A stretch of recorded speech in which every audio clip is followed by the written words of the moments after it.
Embark on a breathtaking adventure through Fiordland National Park, home to New Zealand's most iconic Great Walks, often hailed as some of the most beautiful hikes in the world. On the Kepler Track, we ascend above lush beech forest, soaking in the sweeping views of Lake Te Anau, and delve into the fascinating depths of Luxmore Cave.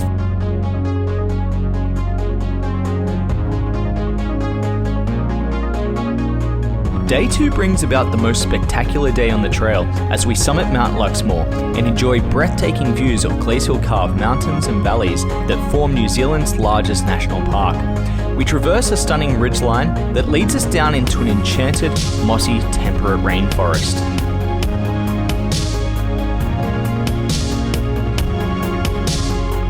From the picturesque Irisburn Falls, we journey through a dramatic glacial valley, taking cover under the forest canopy to stay dry in one of the wettest regions on the planet. Our final day begins on the shores of Lake Manapouri.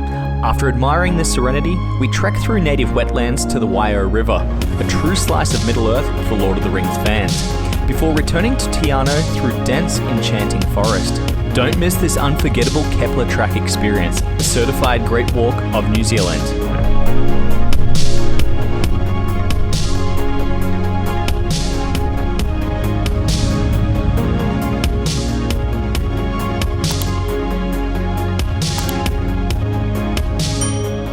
We are starting the Kepler Track, which is one of the great walks of New Zealand. It's actually our 6th great walk. What were the other ones that we've done? We've done the Northern Circuit in Tongariro, we've done Abel Tasman, we've done Routeburn, Rakiura Track, and Milford. Cool, and we've got 3 more to go after this. Yeah, this is a 4-day track around 60 kilometers distance and just over 2,000 meters of elevation in total over the next 4 days. Today we're doing a good chunk of that elevation at about 800 meters or just over 800 meters climbing up.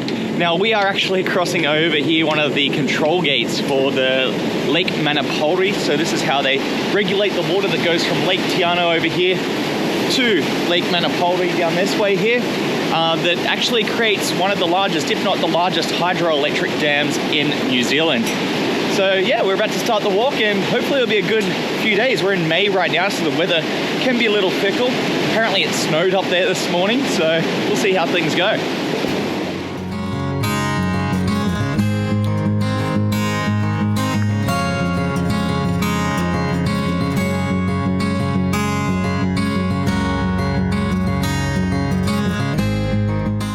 So this track takes place in Fiordland National Park, which is the largest national park in New Zealand at 12,607 square kilometers.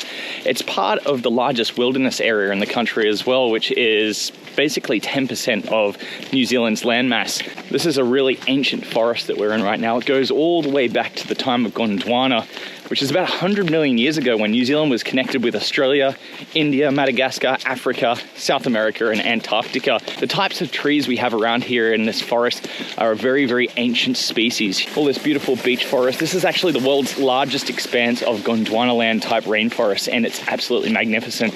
Some of the most oxygenated air on Earth. Pretty special.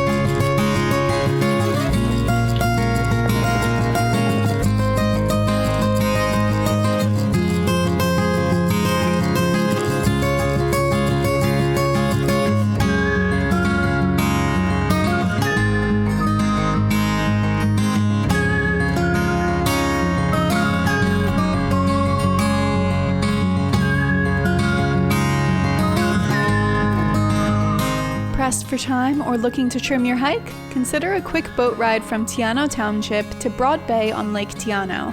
This option saves around 1.5 hours of flat forest hiking, but if time and distance aren't concerns, we highly recommend enjoying the tranquil beauty of the forest trail.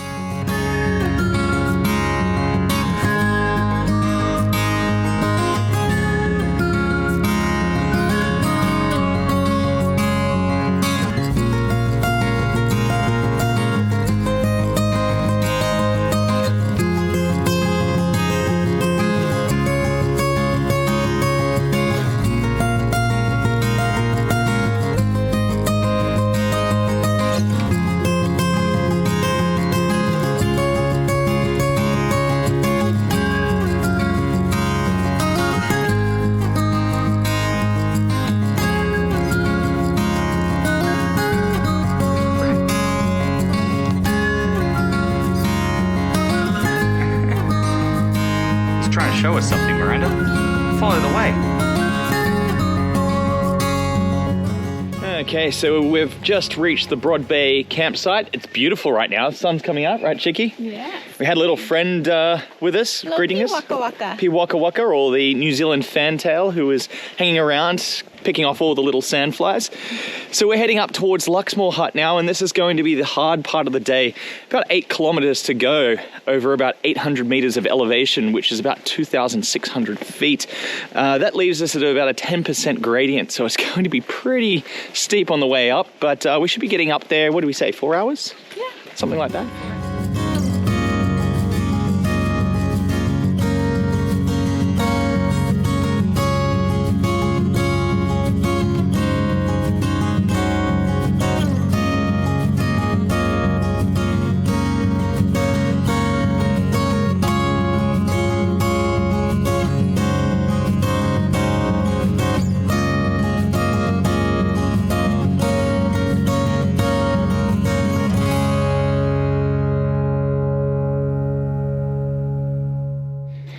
These cliffs are absolutely stunning here, uplifted through the movement and the pushing together of tectonic plates.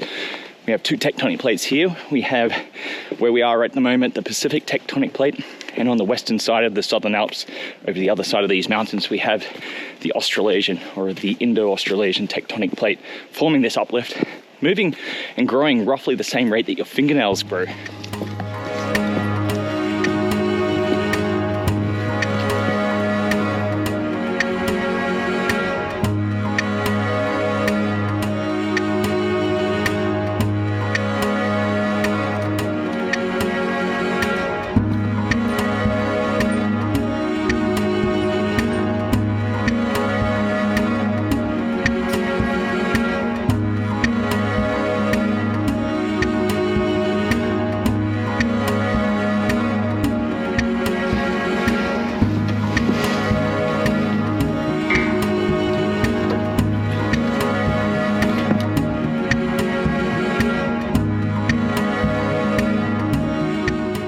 Stopping here for a little snack break because it might be too exposed and windy up above the bushline. So now, featuring Shano with his granola bar. Salted caramel.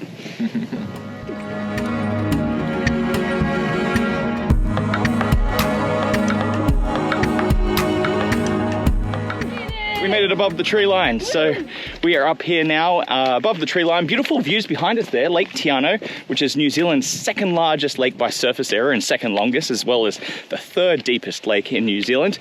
And in the background there, we've got the beautiful Takitimu Ranges. The Takitimu named after a Maori ship, or a Maori boat, waka, which was said to have come here in the first migration of the Maori about 800 years ago, one of 7 major waka or boats in their mythology. And it was said to have turned to stone and become this sacred mountain range in our backdrop. So we're climbing up Mount Luxmore now to the Luxmore Hut. The sign we just passed said 45 minutes. Almost there.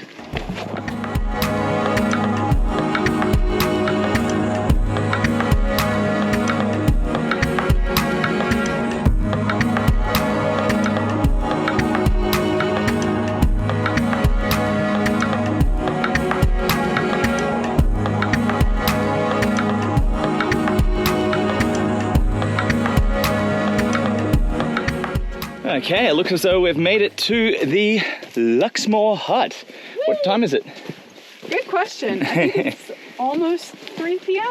It looks like it's 2:45, so we made it in about an hour quicker than what we had anticipated, which is a good thing because we wanted to go up and check out the Luxmore Caves. The weather is fantastic. The clouds are starting to clear from the tops of the mountains, and you can see just a little light dusting of snow from this morning, all that precipitation that came this morning up there. It's going to be stunning tomorrow. Well, hopefully it is anyway. That's what the forecast said. So we might get some really nice views of those mountain tops. Tomorrow is supposed to be the most beautiful day.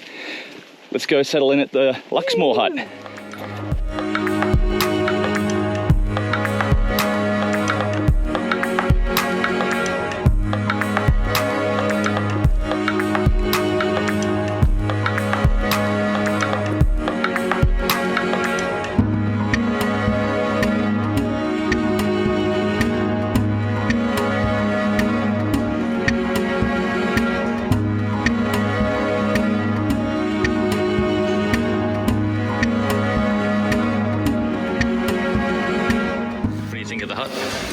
It's stunning. Look at those views.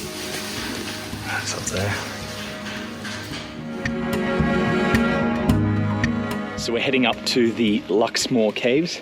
In the background here we can see the Murchison Mountains, and the Murchison Mountains are quite famous because a very endangered bird species was found there back in 1948. After 50 years of supposedly being extinct, they rediscovered them in a valley down there known as the Takitimu Valley. So the Takitimu itself is a flightless bird. It's very, very much endangered, related to the other native bird known as the pukeko, which has a distant relative in Australia known as the Australian swamp hen. The Takitimu was thought to have flown over here thousands of years ago and adapted to a landscape with no predators living on the ground, at least no mammalian predators on the ground. After the introduction of mammals to Aotearoa, to New Zealand, a lot of our native bird species, about 50% of the native bird species in New Zealand, went extinct. And the flightless ones are the most vulnerable. Although this looks like a barren landscape behind me here, this tussock land, which is the name of these short grasses that we have in the area that are kind of clumpy, these here actually form a beautiful habitat, or a unique habitat for our ecosystem here. We'll have insects, even maybe small lizards in certain areas that are then fed upon by some of our smaller grassland birds like the moai, the yellowhead. And also those will be then preyed upon by our larger predatory birds like the harrier hawks, New Zealand falcons, even on occasion the keas, which we may see at some point, our alpine parrots. So it is a thriving ecosystem here. And because of all this clear grassland, in the 1970s they actually used this as a ski slope here on the slopes of Mount Luxmore up there. As you can see, we've got our headlamps on and we're about to go check out the Luxmore Caves, which are a limestone cave system just near the Luxmore Hut.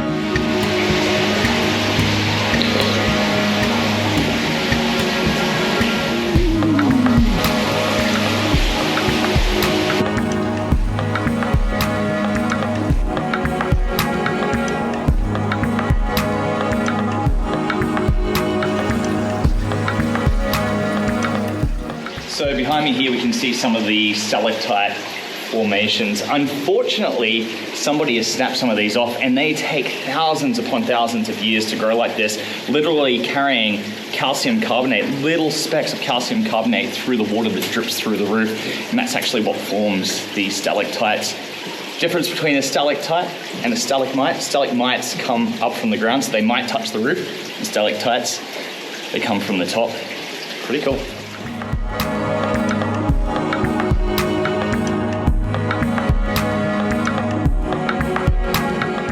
What do you think, Chicky?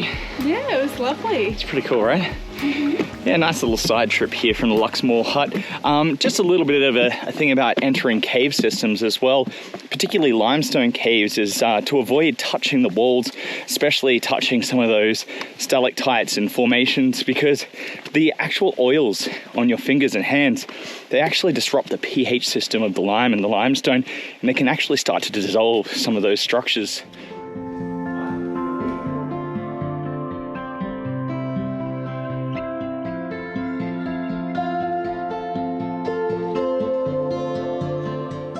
So we've got our backcountry meals ready. I've got the beef version on, and Miranda's got creamy carbonara, yeah, my favorite. So we've just put the hot water in. Now we've got to wait 10 minutes, and it should be all rehydrated.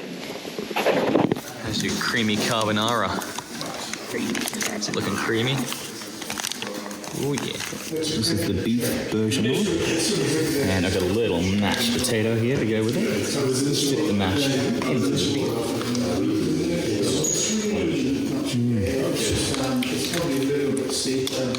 So I thought I'd just come up here to get some shots of the sunset. The sun actually sets over there, but I'm actually capturing some of these colors here on the mountains in the background there. Absolutely stunning spot. And apparently somebody said that tonight we may get a chance to see the Aurora Australis, which is the southern lights. So hopefully that's true, and if so, we'll find a spot just like this one that looks straight down to the south. Fingers crossed. No aurora this time, but we did have a delightful encounter with a cheeky Kia near the hut. This playful alpine parrot native to New Zealand's Southern Alps made the moment unforgettable.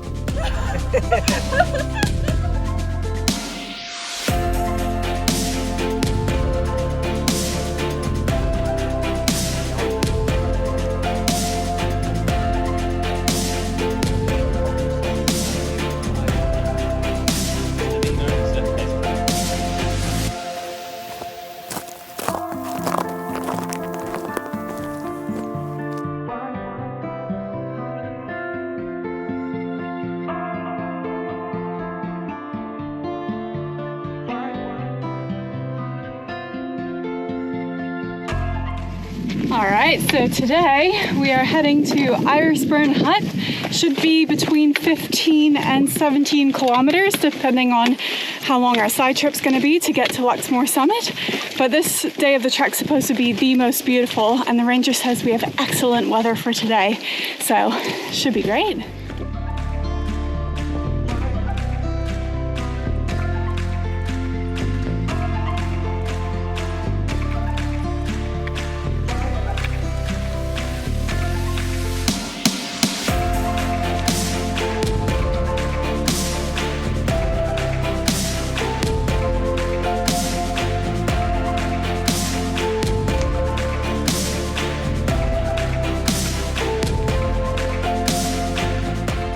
Okay, so we're starting off with a little bit of a hike this morning, heading up to Mount Luxmore up there, which is 1,472 meters. We've started off at the Luxmore Hut at just over 1,000 meters, so just around about 400 meters or so to climb up.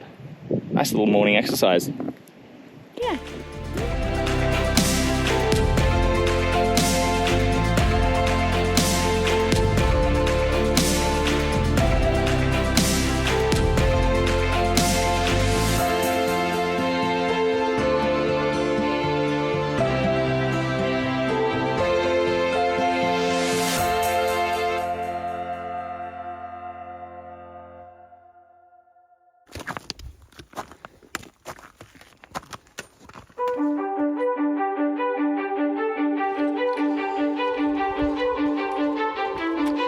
What do you think, Chicky?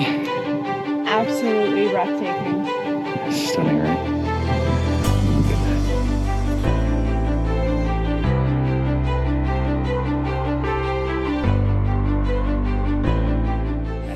Beautiful, and I love that we're crunching on the snow. Absolutely phenomenal. Yeah, once we go above that snow line, the views just open right up. And the cool thing is, it actually snowed here yesterday. So if we came a couple of days ago, there probably wouldn't have been snow up here. As I mentioned yesterday, we're actually traveling in the off season. So we tend to do these great walks just outside of the peak seasons, which run pretty much from October until May. And we're in the second week of May right now. The reason why we do that is that it's actually less crowded. That's one of the cool things about it.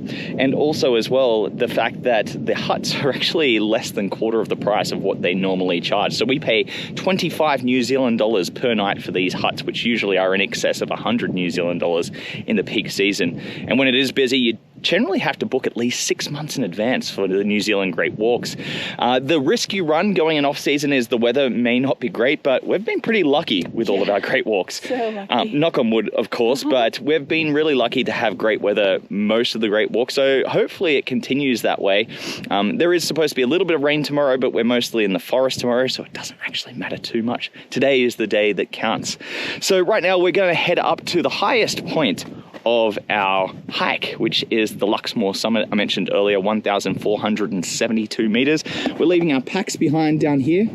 Hopefully they don't get attacked and carried away by the giant Kias. But yeah, we'll trudge up through the snow and hopefully not slip.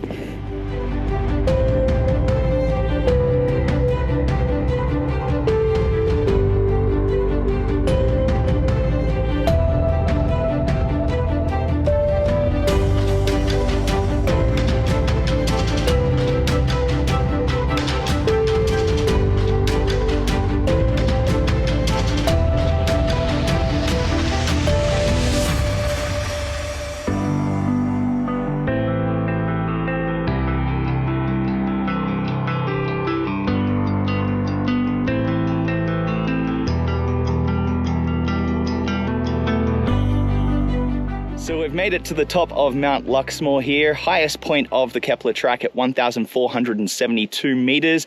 Absolutely stunning views. On this side we've got here Lake Te Anau and Lake Manapouri, and behind us here we have the South Fjord, which is kind of funny considering it's not technically a fjord, it's part of the landlocked Lake Te Anau.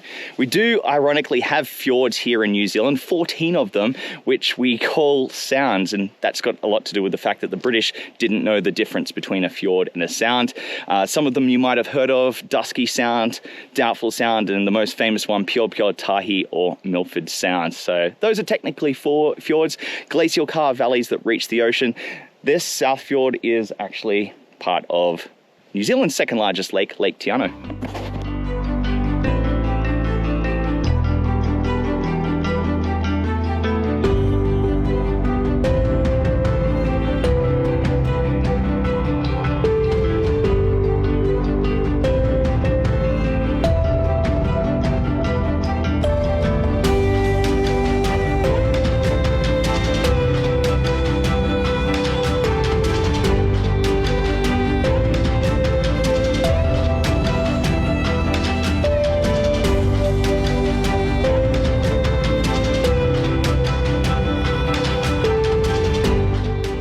You're a naughty Kia. Ripped a hole in Benjamin's bag. Bad. Is your bag okay? Assess the damage. What do you get? Mainly just nuts, but he got into the biltong too somehow. Oh, that's what he was chewing. Yeah. It looked like some sort of like jerky or something. I don't think he got the chocolate.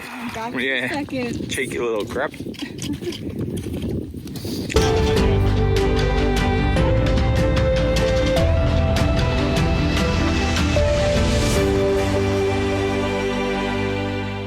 So if you have a look down behind us here, we have these beautiful glacial carved valleys. And if you imagine between 10 to 20,000 years ago, during the last glacial maximum, the peak of our last ice age, these valleys here would have been filled up with glacial ice.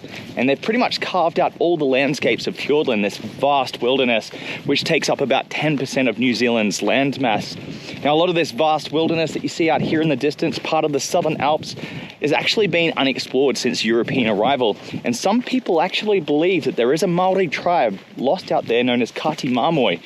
And there are rumors that from time to time, people have actually seen signs of their existence. Not that I'm saying that this is absolutely true, but it is kind of cool to think and wonder and maybe imagine. By the way, we're being joined by Benjamin up here from the UK. Hello there. This is the gentleman whose backpack got decimated by a cheeky Kia. About to stop down here at the Forest Hut and have our lunch. Forest burn shelter. The Forest Burn Shelter. Thank you, Miranda. You're welcome. She knows.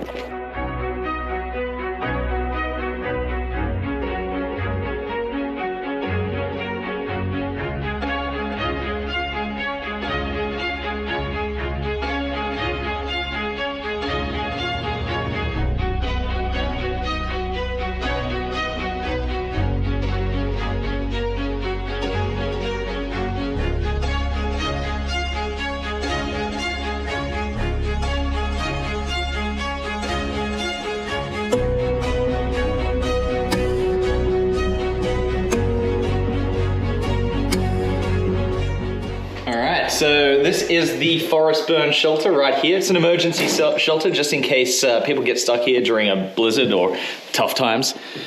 We are now going to make our way to the next shelter. Which one's that one, Miranda? Hanging Valley Shelter. Hanging Valley Shelter. So that will be our last stop before we start to decline down into the valley, down to Irisburn.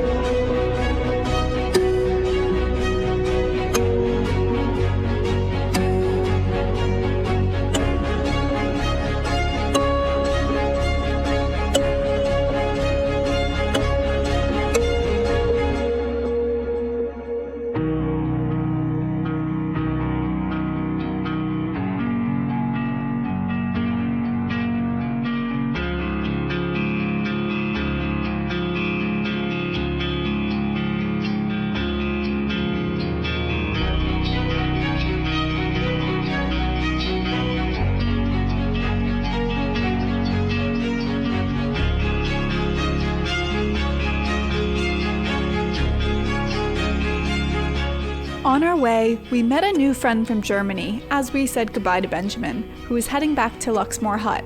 Later, we crossed paths with him again in Queenstown.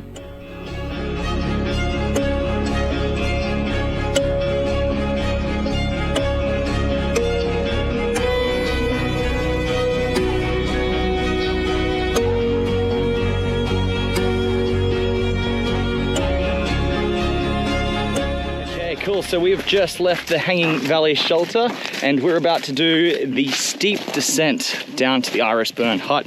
It's a little over 4 kilometers, or around about 4 kilometers, and we're going down 750 meters. It's quite a steep decline. Miranda's excited, aren't you, Miranda? No. She struggles with the steep hills. Yeah, we'll just take it easy, we're not in a rush.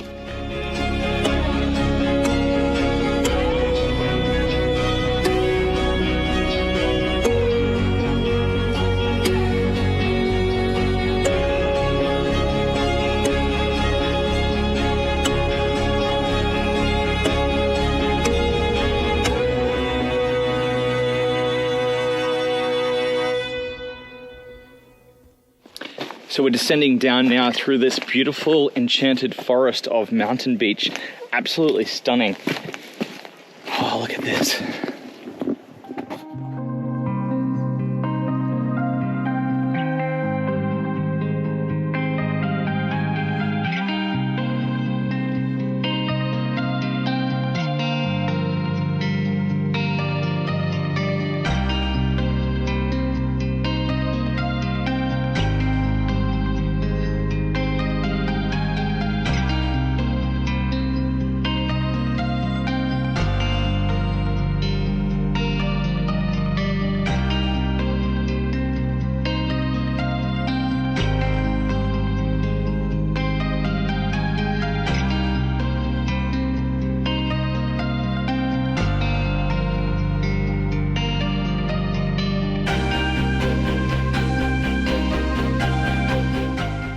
Okay, so we have made it finally to Irisburn Hut. Woo! How was today, Miranda? It was absolutely stunning. Excellent. It was such a beautiful day. We had the perfect weather. Would you say it was one of the best days that we've done on a great walk in New Zealand? Yeah, for sure. Would you say it's the best? I'd have to think about that. You can't put me on the spot for Yeah, that one. yeah, we've got a few highlights from all of our great walks, 6 great walks that we've done. I'd put this up there definitely with McKinnon Pass or the Tongariro crossing, but certainly one of the best walks in New Zealand, especially that one particular day that we've done today. I'm actually looking forward to chilling out down here in the forest. It's been so beautiful, this enchanted forest that we've been going through. Rumour has it that there are kiwis that do surround this hut, so maybe later on tonight we can go kiwi spotting. Been lucky enough to spot them before in Stewart Island on the Rakiora Trek. Yeah, so we're gonna chill out now in the Irisburn Hut and hopefully get some well-needed rest tonight. Oh, yeah.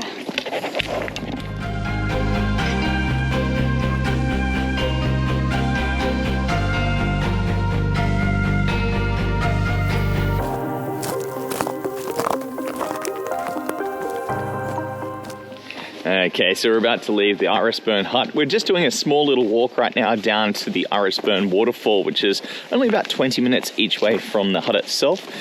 How was your sleep last night, Miranda? I actually slept really good. I had a great sleep. Mine was a little broken, but nowhere near as bad as the first night. But we went out kiwi spotting, or at least some of us guys in the hut went out kiwi spotting last night. We heard some, we just didn't see them. And it's kind of interesting, the sound of the kiwi, or the male kiwi, is kind of like a high-pitched whistle, so you could hear it from a distance. But yeah, one of the guys there, Irish fellow we were just talking to, said that he heard quite a few near the hut last night, but couldn't actually see any as well. So yeah, if you're staying here, that's a good activity to do at night. Always remember to bring a red headlamp, and maybe we'll do a little spotting tonight. Let's go check out these waterfalls. Let's do it.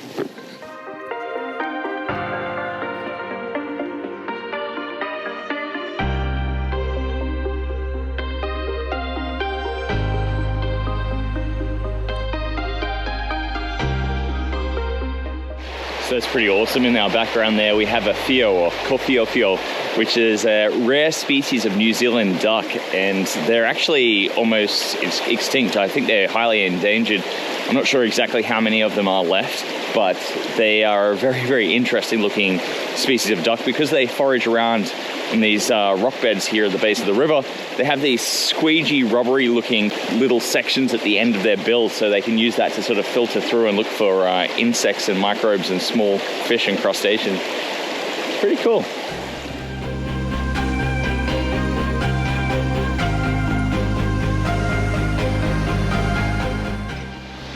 So behind us here we have the Irisburn Falls. They are absolutely spectacular. We were just expecting a little trickle, right? And this is what we got. Well worth the detour. Yeah, excellent. Let's head back.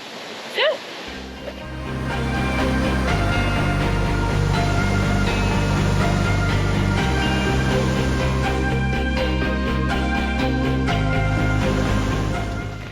So we've just left Irisburn Hut.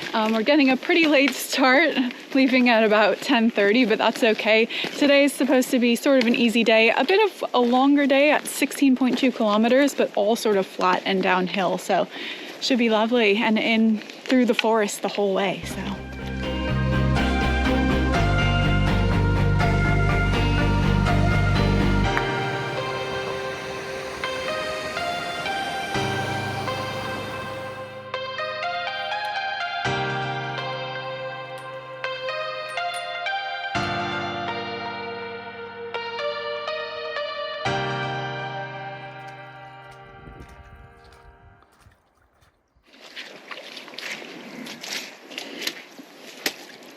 We're on a section of the trail right now known as the Big Slip. Behind me here on the 26th of January 1984, there was a massive landslide that came down from the side of this mountain here due to the fact that they received 300 millimeters of rain in 24 hours, which is essentially half of what cities like Christchurch, Melbourne or London will receive in a year. And it's a stark reminder of the conditions we're in here in Fiordland. We might have a little precipitation today, but some years you can get up to 10 meters of water in parts of the national park. And that has to do with the fact of we are on the 45th degree latitude south, which is halfway between the equator and the South Pole. And if you have a look at a map, the next landmass to the west of us here would be Argentina. 2/3 of the world's ocean sit between us and Argentina. So all that weather that accumulates over that ocean will precipitate on our mountains here on the west coast of New Zealand, making it one of the wettest places on Earth. Got some cheeky kias around here making some noise. They're interrupting you. How rude. I know. Well, it's all about the ambience.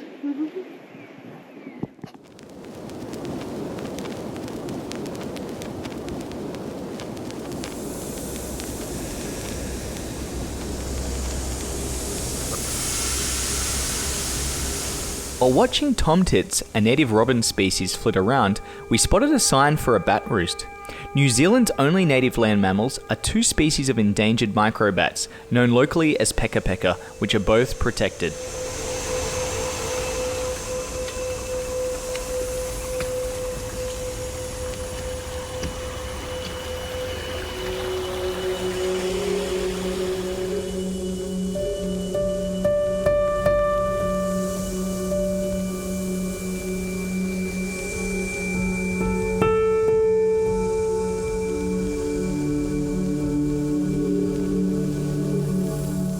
So it's just started to rain a little bit, but we can actually see some of these clouds up here are getting kind of dark. So hopefully it doesn't start storming at some stage. We've got our rain jackets and our rain packs here. So we're kind of good to go. And hopefully we'll do our short river crossing before it really starts to hit. You can see where the bridge has been washed out. It's behind the bridge up there. You can see why they call it Red Beach. Lucky we got them gators, hey?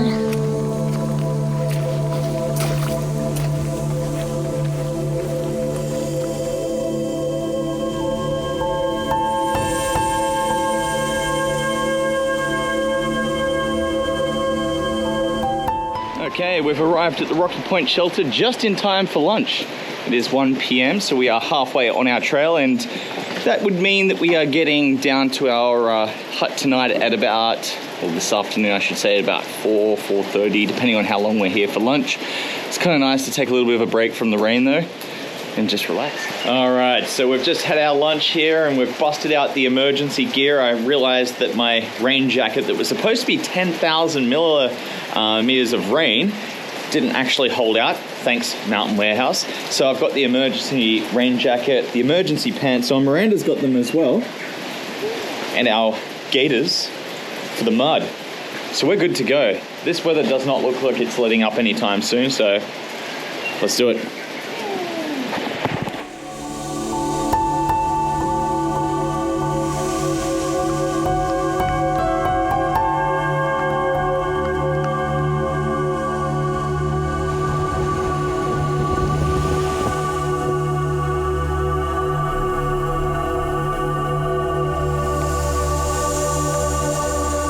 Chicky. All right, it's been a pretty rough day in the wind and the rain, but we've finally made it to the Moturau hut. Look at this behind me here. Lake Manapouri, New Zealand's second deepest lake after Lake Horoko, which is actually on the other side of the lake. Also says this is a kiwi zone, so maybe we'll have better luck tonight looking for kiwi, but first of all, it's time to get inside and a little toasty, and looks like the weather's cleared up for us. Perfect timing.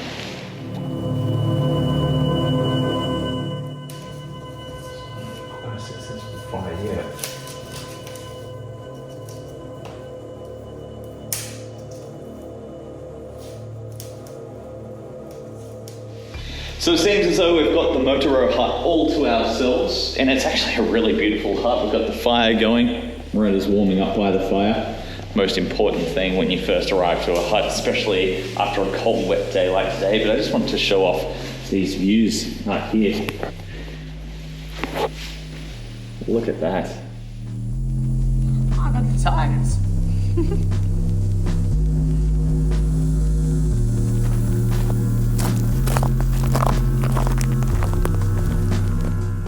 It's a beautiful frosty morning down here on the Moturau hut, and we've got frost on the beach, but we do have sunshine, which is great news. We're going to head out to Rainbow Reach next, and then we'll go down towards the control gates where we started our trek 3 days ago. So 4 days ago now. Geez, 3 nights, 4 days. That's crazy. It's kind of gone by really quickly, but we've got fresh snow up in the mountains as well from last night. Just stunning.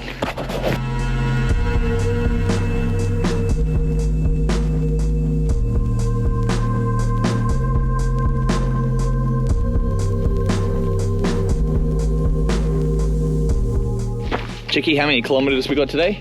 15.5. Which is how many hours approximately? 5.5 hours. Cool, let's do it. Yep.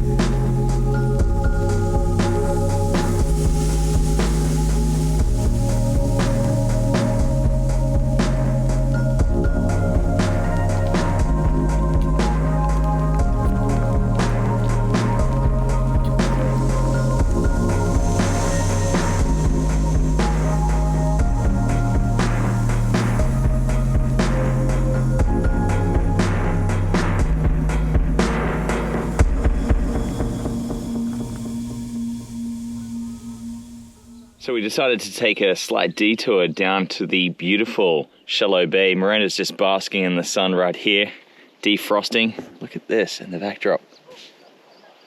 This is phenomenal. We have large flocks of Canada geese out there making a lot of sound, but it's beautiful, the sound that they're making, the echoing out in the valleys and the mountains. It's, what a spot. Well worth the side trip.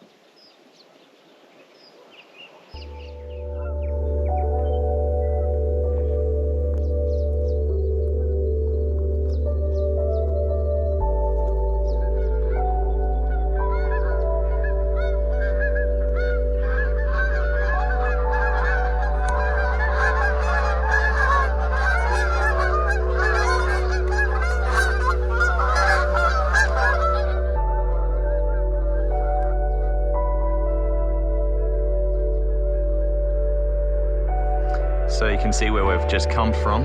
This is Mount Luxmore up here. And then we trekked all the way around and down to the iris burn down there.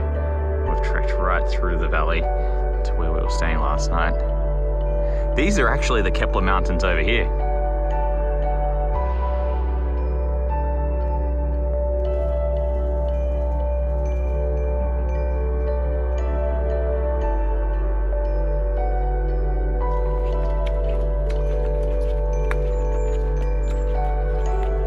It's kind of cool where the shade is, all the frost is.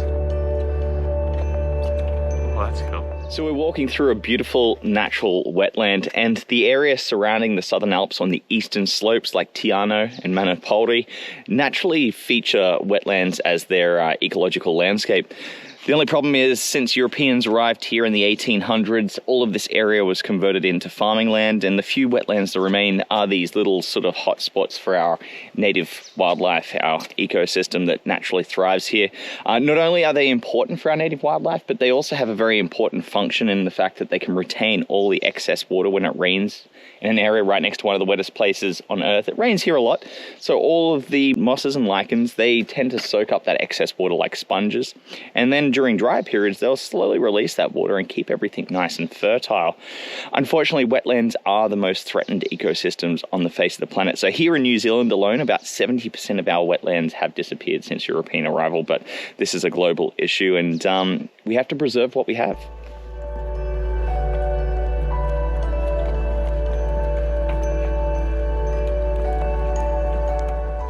So behind me here we have the amoeboid mire, which was formed due to trapped ice that accumulated down here after the last ice age. So this was around about 14,000 years ago, and it formed this deep depression in the lake. It actually has no tributaries or rivers flowing in or out of the lake, so it is sort of trapped water as it is, which is very low in nutrients, but there's a lot of these little shrubs around here that love this sort of wet, marshy environment, like sphagnum moss, for example. Beautiful little mire.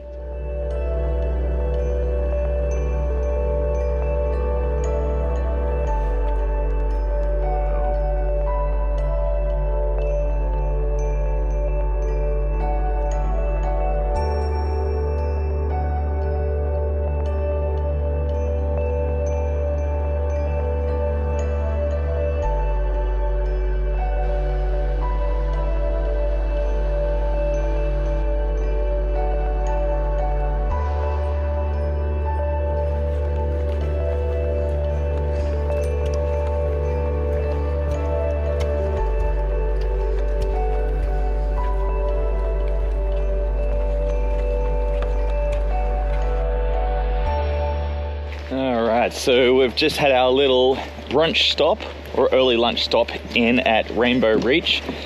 We've still got another 3 hours or so to go, but it was a beautiful little spot to stop. You can see all these little fantails darting around everywhere. We're going to be following the Waio River, which is this river right here. Just around the corner down there, they actually shot some scenes from the first Lord of the Rings film, Fellowship of the Ring. It's known as the Anduin River, which in the books was an 11-day journey, but in the films they shot 4 separate rivers throughout New Zealand, 2 in the North Island, 2 here in the South Island. Vastly different, just to show this ever-changing landscape.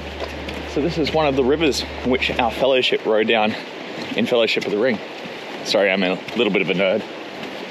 I love this stuff. And I'm a Lord of the Rings tour guide as well.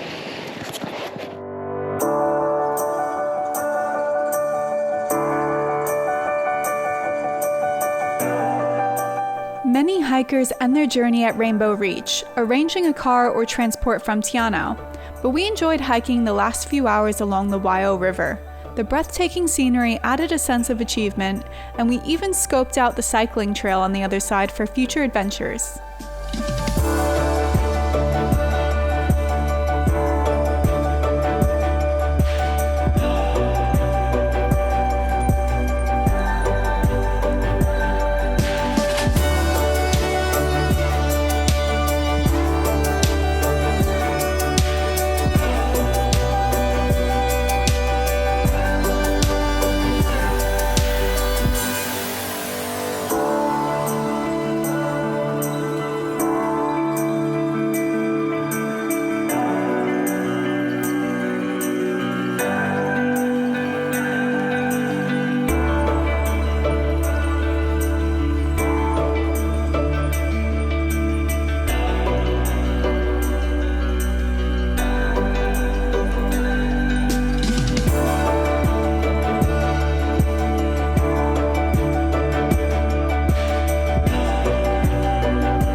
right, we've arrived. Yay! We are back at the gates and we are about to head out to Te Anau, and we're spending the night in Te Anau. We did pretty well for time today, didn't we? I think so too. We smashed it. You smashed it. Two and a half, something like that from Rainbow Reach. So yeah, not too long a day actually. Beautiful day for it. Absolutely stunning. So we're going to go in and enjoy Te Anau. We're staying at one of our friends' hotels, which we'll give a little bit of a shout out when we get there, and just enjoying the evening in this beautiful little town here on the edge of a UNESCO World Heritage listed area. What do you think, Chiki? Beautiful.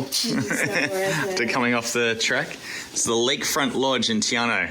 Stunning. Follow us as we embark on our next adventure, exploring Queenstown, New Zealand in autumn. We've lined up incredible outdoor activities and breathtaking hikes you won't want to miss. Hey guys, just a quick message. We really hope you enjoyed this video. Many hours of work goes into every single video we make, and we try to make them to the very best of our ability. We take the time to choose the best travel destinations and the best adventure activities so that we can provide you with top-tier content. However, the only way our channel can grow is with your help. If you enjoy our videos, please leave a comment letting us know, along with any questions you may have, or if there's anything you'd like to see more of. Interactions in the comments section, along with liking our videos, is what gets us exposure on YouTube, along with sharing this video. If there's anyone you think would enjoy our videos, please share and help us grow global travel stories. We thank you for your support.